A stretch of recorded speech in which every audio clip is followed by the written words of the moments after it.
Our reading today is the February 1st, I think it's 2024, I forgot to put in the year, entry of Braver Wiser, a UU weekly reflection. This is Love in Complicated Places by Joe Von Rue.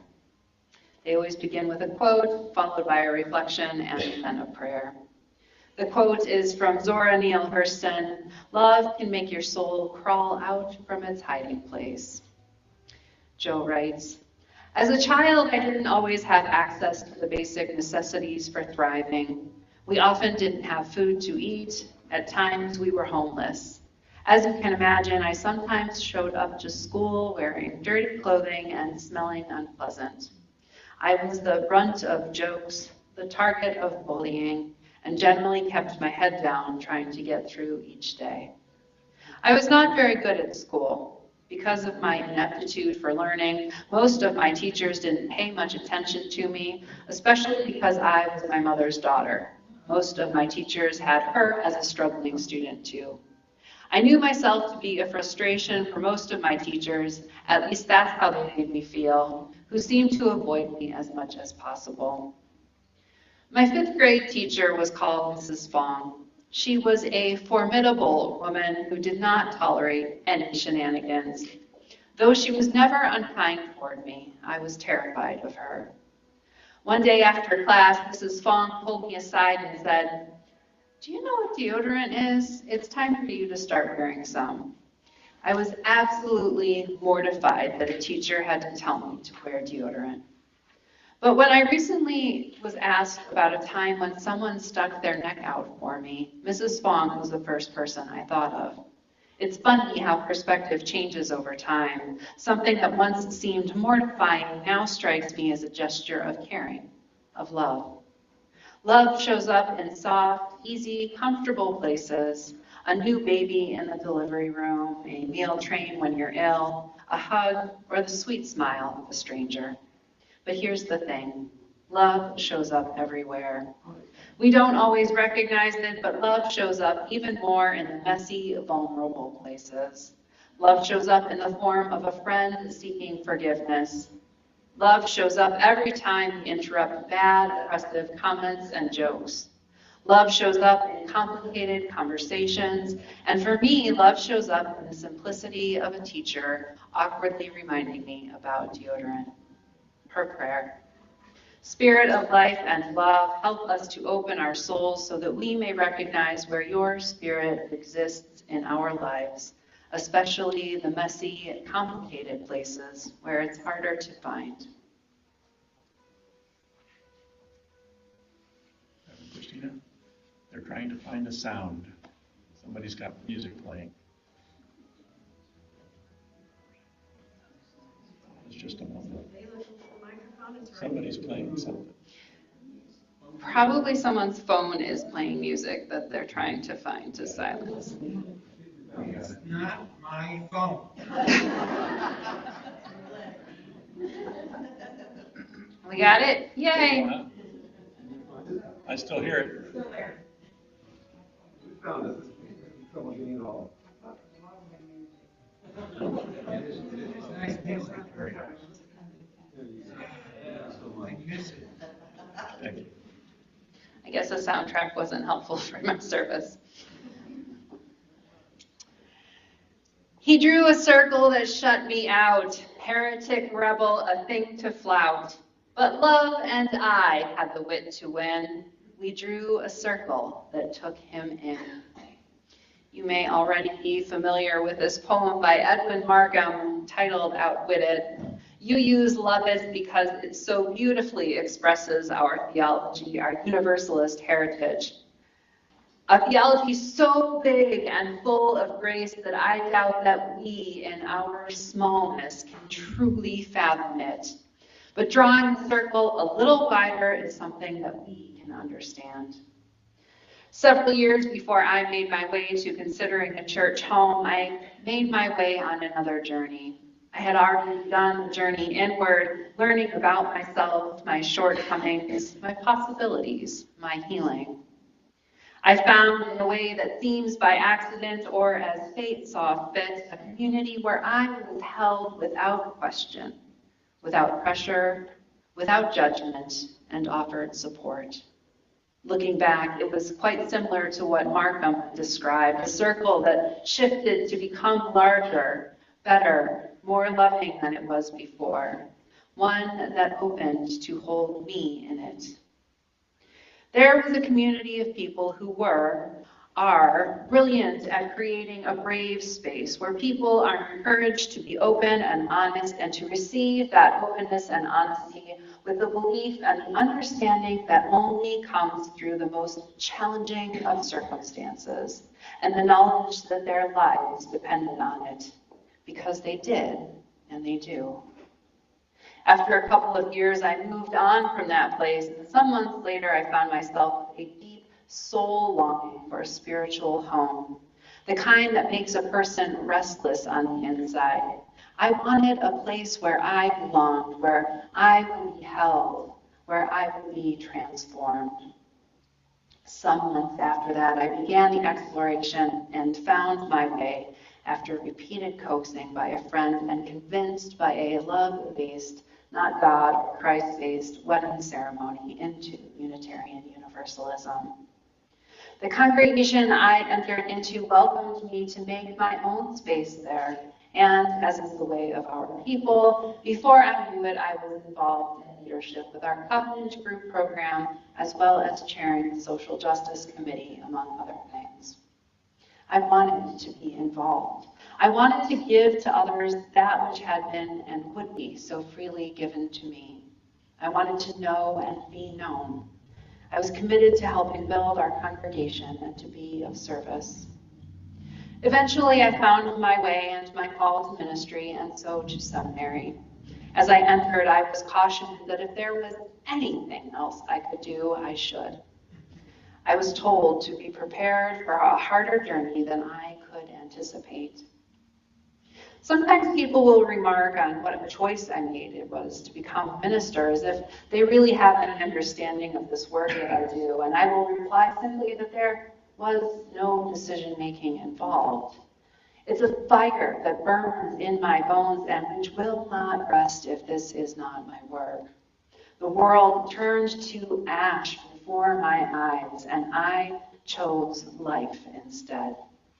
Life could only be lived for me if I accepted this call. The inward journeying was not hard for me. There were gains and losses in those years of formation, so many of them, especially the losses. Awarenesses and revelations surfaced, covenants were questioned, so many questions were had as we strove to reconcile.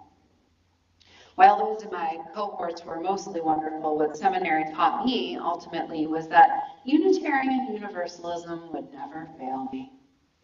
Its possibility and hope and promises are unbound. But in the meantime, Unitarian Universalists would fail me and us. We're human. My work is being called to witness, and to help people hold space to make a better way forward.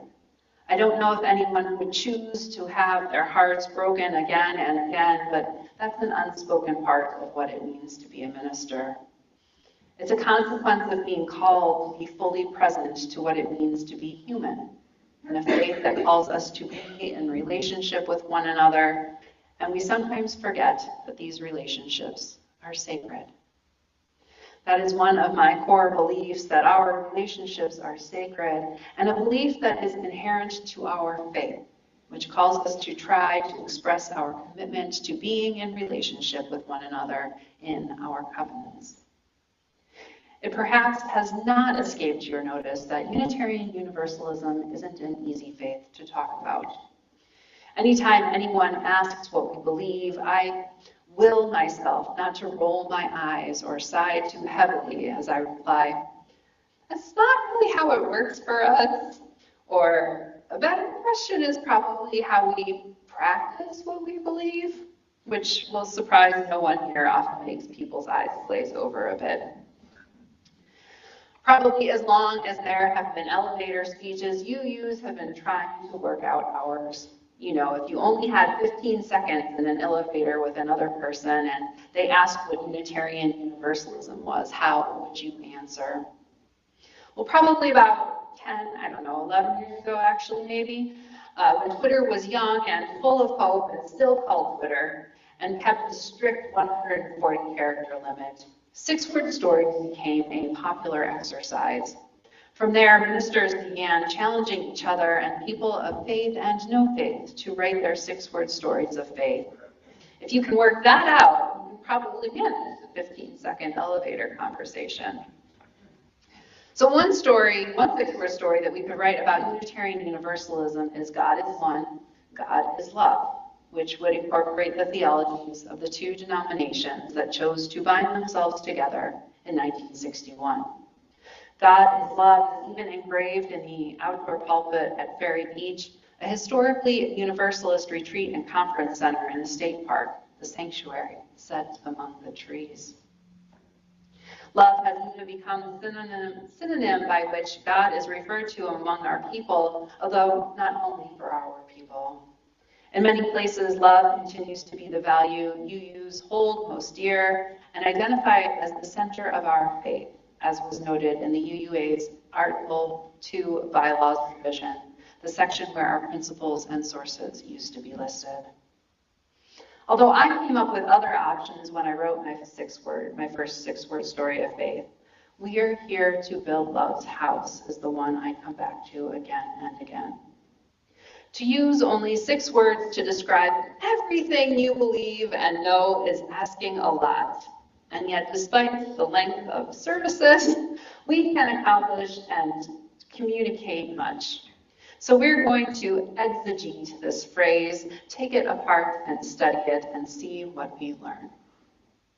We, those who are gathered, us, open to more, committed to a shared something. For UUs, I would say a shared covenant, shared practices, shared hopes, shared vision, shared theology. We is expansive and welcoming, and we is together. The conjunction of that is are, not were, the eternal, continuous present, unfolding, active tense. Here, this is a reminder of this moment, of this place, of this earth. The spot where we find ourselves, this little square we call home, called ours to care for, to steward. And whatever afterworldly or otherworldly adventures do or do not await us, we have this now. To build.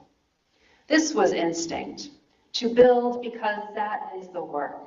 Building, making, forming. But from a foundation into a structure. It implies both a suggestion of ultimate completeness while also implying a state of progress making. What is built can be unbuilt, can be changed, can be adapted, can be altered for a new vision or purpose. Love. I wasn't thinking about Hallmark movie love here. The love that surpasses all understanding, that has the power to transform, that holds us sometimes in spite of ourselves. The fierce love that asks us to love the hell out of this world, the literal and the figurative ones, and reminds us that we are accountable for doing so. The vulnerable, tender love that creates sacred spaces between and among us, that calls us forward from our stuckness, that speaks the truth honestly and is heard, that reminds us all relationships are a conversation and invites us to return again and again because that is what love would have us do. The love that holds us in our hurts. Love that grows brighter each time we care for ourselves and each other, lifting each of us so that we might all rise. The love that shows up everywhere, even when we haven't seen it. The love that reminds us to take this breath and the next, even when it seems impossible to do so. A love that will always draw the circle wider, still, to hold more, and one more, and one more. House. Where else would love live? I mean, everywhere, obviously, but a building is boring, a church is too confining, nor an apartment for the same reason. Love would have a house, a home. I'm reminded of my favorite Christmas poem, You Have to Know Your Body as the Home of God by Rebecca Parker. In it, she explores different insights about Jesus' birth through the lenses of various aspects of living, especially those of the traditional nativity scene. I remember studying this poem in seminary and a colleague lamenting that Joseph got the short straw. The line for him being, Joseph is you, sheltering God in the world. That is perhaps the greatest ask, I think, to shelter God in the world. Can you imagine?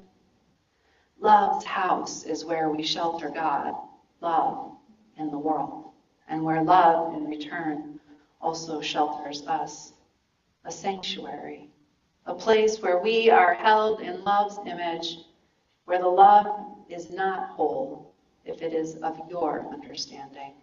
Only our understanding, only our whole and holy when it is so great it brings us to tears by its presence. A love that will not ever let us go. This isn't a rainbows and unicorns vision of today or tomorrow or 3 generations from now. This is a vision of companionship where we all pitch in to make Gigi's or Love's house all that it can be, full of warmth and joy and wonder, of friends and neighbors, creatures and plants, full of life. It is also a vision of commitment to showing up when we are asked to do so, when one of us is in need and could use a little help, which is all of us at some point. A commitment to caring, to knowing that we are at our best when we are together, that collaboration will bring better results than competition. It is anointed by our failures and mistakes, and we sit down and work it out. It is a vision of covenant, the kind where we know we are bound together because we are made this way, wired for connection, and because we choose it, choose to live into it. The kind where we grow together, where love holds us, asking us to have the hard, awkward conversations, asking us to take responsibility and to hold and be held accountable. It is a vision of hope, the kind where we are not bound in toxic positivity and idealism or groundless optimism. The kind of hope that has weathered storms, that has experienced sadness and losses and even despair. The kind that reached out again despite the disappointment and anger and shame. The kind that knows that we can only make the road by moving on it together. Susan Frederick Gray, president of our UUA, said repeatedly during her presidency that this is no time for a casual faith, a fact that I should not have to insist on here in the exhausting state of Florida, where we learn daily of the ways that our civil liberties and the public good are being stripped away, or under our new administration. I know better than to suggest anyone agree on mine, but if you don't have an elevator speech already, this might be the time to think of a good 6-word story for those times when someone might ask you about our faith. In this area where true liberalism is scant, our good news may be the best news that some people get to hear. One man who lived out many of the things I've talked about in this service was Paul Robeson. He was an exceptional athlete, actor, singer, cultural scholar, author, and political activist. He was also an attorney, although his practice of the law was short-lived because the racism he experienced was too oppressive. Robeson was widely known and believed strongly that the famous have a responsibility to fight for justice and peace for all. Robeson's acting and singing made him popular throughout the United States and the world, and he spoke out for workers' rights, black rights, and other matters of justice and equity. But his politics as a black nationalist and anti-colonialist eventually gained the attention of Senator Joseph McCarthy. He was named a major threat to American democracy, was blacklisted, and had his passport revoked for 8 years. McCarthy and others worked to bury his work and career while he was alive, and unfortunately did an excellent job of it, as Robeson is not well remembered in public history. In 1970, though, poet Gwendolyn Brooks wrote a poem that she titled Paul Robeson. That time we all heard it, cool and clear, cutting across the hot grit of the day, the major voice, the adult voice, foregoing a rolling river, foregoing tearful tale of bale and barge and other symptoms of an old despond. Warning in music words devout and large that we are each other's harvest, we are each other's business, we are each other's magnitude and bond. We are each other's harvest, we are each other's business, we are each other's magnitude and bond. We are here to build love's house. If you would please rise in body or spirit and lift your voice in song with me for our closing hymn, Answering the Call of Love.